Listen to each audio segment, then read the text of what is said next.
মাত্র শোরুম থেকে নিয়ে আসলাম। হিট যদি হয় এবং আপনার পায়ের কাছাকাছি থাকার কারণে তো দেখা যায় যে ওই বুট টুট না পড়লে, স্যান্ডেল ট্যান্ডেল পড়লে পুড়ে যাওয়ার সম্ভাবনা থাকে। মোটরসাইকেল দেখতে তো একদম বাঘের বাচ্চা, কিন্তু হর্ন দিতে তো একদম বিড়ালের বাচ্চার মতো। হ্যাঁ, একটা জিনিস ভালো লাগতেছে যে যেখান থেকে যেখানে যাচ্ছি মানুষজন জিজ্ঞেস করতেছে। ডান বামের মেজারমেন্টটা খুব ভুল হচ্ছে আমার। হ্যাভ রেকমেন্ডেড আমি শুধু অক্টেনই ভরতে পারবো। আমি তাদের তেল দিয়ে 13 কিলোমিটার পর্যন্ত আসলাম, তো এর মধ্যে কোনো প্রবলেম হয় নাই। এখন মানে 13 লিটার ধরে 11.5 লিটার তেল এটার মধ্যে আটলো। এই যে দেখতে পাচ্ছেন ফুল ট্যাঙ্কি তেল। ডেলিভারি নিয়ে আসার পর এটা আমার প্রথম এক্সপিরিয়েন্স, রাইডিং এক্সপিরিয়েন্স। সো একদম সাথে সাথে ফ্রেশ আমরা তেজগাতেই করে ফেলি। তো হেলমেট, গোপ্রো সব সেট করে আমি ফাইনালি আমার ভাইকে বিদায় দিয়ে রওনা করলাম ফার্স্ট রাইডের উদ্দেশ্যে।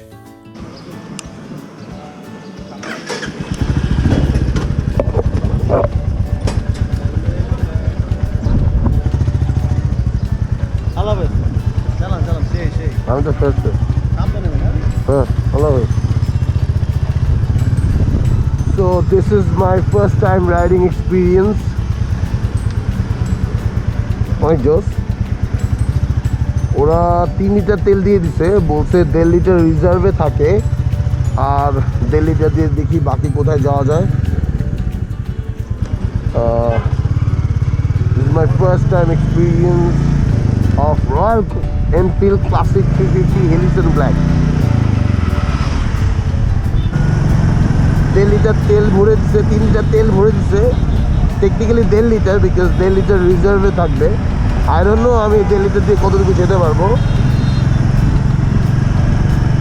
I'll have to reach to a nearby station, otherwise আমার মনে হচ্ছে যে অবস্থা 9 কিলো চালাইছি so far। তো দেখতে পাচ্ছেন মিটারে, দেখি কত দূর যাওয়া যায়। First time experience. I would say যে ইঞ্জিনটা প্রথম অবস্থায় একটু গরম হয়। এখন দু একজন দেখলাম যে বাইক নিয়ে আসছে শোরুমে, ওদের বাইকটা গরম হচ্ছে। আই ডোন্ট নো এটা কি মানে সব বাইকের ক্ষেত্রে সেম ইস্যু কিনা।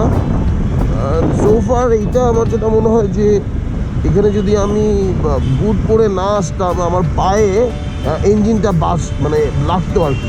আর ইঞ্জিনের সাইলেন্সারটা বেশ গরম হয়।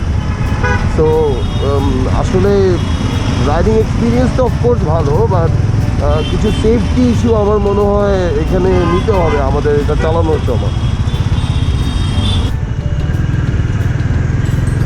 এইটা একটা জিনিস ভালো লাগতেছে যে যেখান থেকে যেখানে যাচ্ছি মানুষজন জিজ্ঞেস করতেছে, ভাই কংগ্রাচুলেশন জানাচ্ছে, মানুষ অনেকে দেখছে। সো এরকম ফ্রি একটা অ্যাটেনশন পেয়ে ভালোই লাগছে।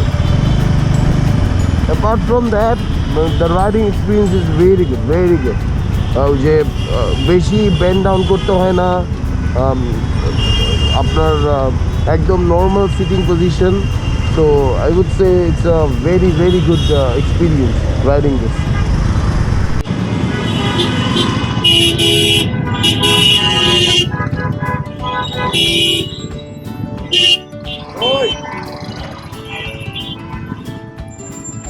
ডান বামের মেজারমেন্টটা খুব ভুল হচ্ছে আমার।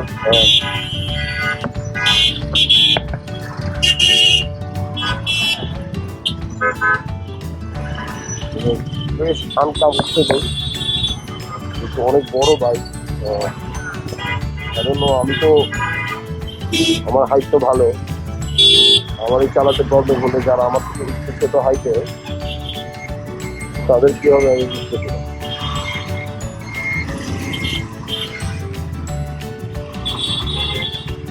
আসলে হচ্ছে এই ঢাকার রাস্তায় এত কাছাকাছি সব কিছু চালায়, মোটরসাইকেলের পেছনের যে লাইটটা এটা খুবই আনপ্রোটেক্টেড অবস্থায় থাকে।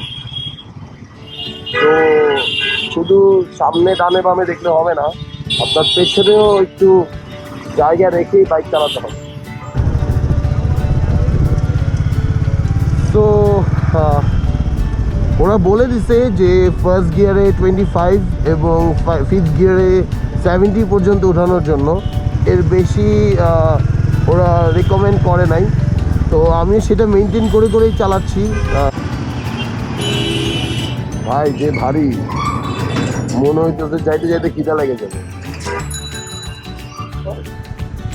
তো একটা জিনিস মাত্র নোটিস করলাম, এটা তো ওই প্রবলেম আছে, সেটা হচ্ছে প্রবলেম না, হচ্ছে এটা যে সবসময় লাইট জ্বলে থাকে।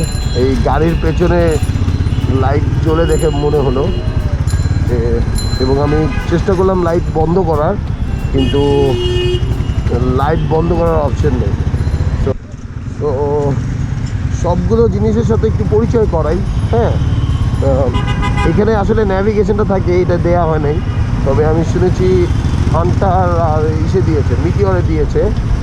আর এটা হচ্ছে ডিজিটাল মিটার। এইখানে আমি মনে করেছিলাম যে গিয়ারটা কততে এটা শো করবে, কিন্তু গিয়ার কততে এখানে শো করছে না। আপডেটেড মডেলগুলো হয়তো আসছে। এটা হচ্ছে হেডলাইটের জন্য, এইটা হচ্ছে স্টার্ট দেওয়ার জন্য, ইগনিশন, এইটা হচ্ছে ইন্ডিকেটর লাইট, আর এইটা have to check. I have already driven 12 kilometres, দেখতে পাচ্ছেন মিটারে। I don't know how long it's going to go. আমি তো কোনো ভালো তেলের পাম্পও পাচ্ছি না, কারণ আমি চিন্তা করছি যে ভালো একটা তেলের পাম্পের অকটেন নেব, যাতে করে যাতে নতুন ইঞ্জিন কোনো ইস্যুস না হয়। তো তেল ভরতে আসলাম, লাইক দে হ্যাভ রেকমেন্ডেড আমি শুধু অকটেনই ভরতে পারবো। আমি তাদের তেল দিয়ে 13 কিলোমিটার পর্যন্ত আসলাম, তো এর মধ্যে কোনো প্রবলেম হয় নাই। এখন ফুল ট্যাঙ্কি তেল ভরবো, দেখি ফুল ট্যাঙ্কি তেল ভরবো, দেখি কী অবস্থা, কয় লিটার তেল ভরে এটার ভেতর। তো তেলের পাম্প খুঁজতে খুঁজতে ভালো তেলের পাম্প পেলাম এখানে, মতিঝিলের করিম অ্যান্ড সন্সে এসছি। ভাইয়ারা আসলে অলরেডি অনেক এক্সাইটেড, মানে আই ডোন্ট থিঙ্ক যে তারা এরকম এক্সাইটমেন্ট আগে অন্য কোনো গাড়ির ক্ষেত্রে দিছে। I am feeling very good. এখন like I said, they have only recommended octane. এখানে অকটেনের ইয়া পর্যন্ত দেয়া আছে, দেখতে পাচ্ছেন, অকটেন সাইন পর্যন্ত দেয়া। আমি যদি এখন ইয়াটা একটু খুলি, আমি ফুল ট্যাঙ্কি তেল করব, দেখি কত লিটার তেল যায়। সো ওরা 3 লিটার তেল অলরেডি দিয়ে দিছে, 3 লিটার তেল অলরেডি দিয়ে দিছে। এখন অকটেন ভরছি, দেখি ফুল লিটার কিরকম যায়। অকটেন অকটেন দিচ্ছ তো না ভাইয়া? অকটেন দিচ্ছ তো? সো ওদের 3 লিটারে 1.5 লিটার বলে রিজার্ভ থাকে। সো সো 1.5 লিটারে আমরা 13 কিলোমিটার পর্যন্ত এসছি, তো কোনো প্রবলেম হয় না, হয়তো আরো কিছু তেল আছে। তো এখন দেখি যে ফুল ট্যাঙ্কি তেল ভরলে এক্স্যাক্টলি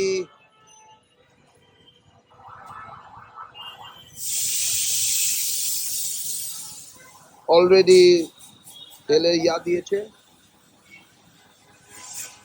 ও না না, আর দিও না, আর দিও না। দেখতে পাচ্ছেন যে তেল উপর পর্যন্ত চলে এসছে।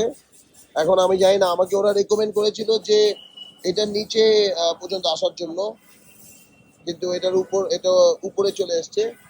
তো ওদের 3 লিটারের পরে 11.24, মানে 13 লিটার ধরে 11.5 লিটার তেল এটার মধ্যে আটলো। এই যে দেখতে পাচ্ছেন ফুল ট্যাঙ্কি তেল।